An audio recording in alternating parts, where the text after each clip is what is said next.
ਬਣਾ ਦੇ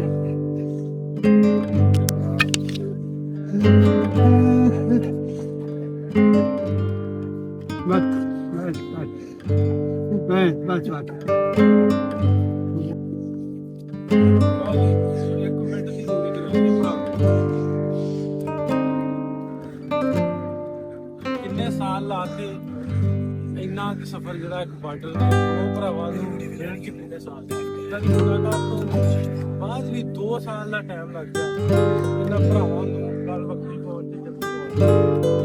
ਅੱਜ ਸਾਹਮਣੇ ਉਹ ਵੇਖੋ ਜੀ ਤੁਹਾਡਾ ਭਰਾ ਪਛਾਣ ਲਿਆ ਬਾਬੇ ਨੇ 74 ਸਾਲਾਂ ਬਾਅਦ ਗੱਲ ਵੱਖਰੀ ਪੈਣ ਲੱਗੀ ਐਸੀ ਗੱਲ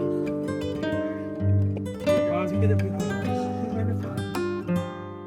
ਆ ਛੋਟੀ ਫੜਾ ਦੇ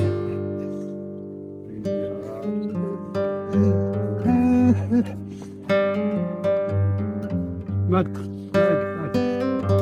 बस बस कोई नहीं हजे भी जमाना इकट्ठे हो गए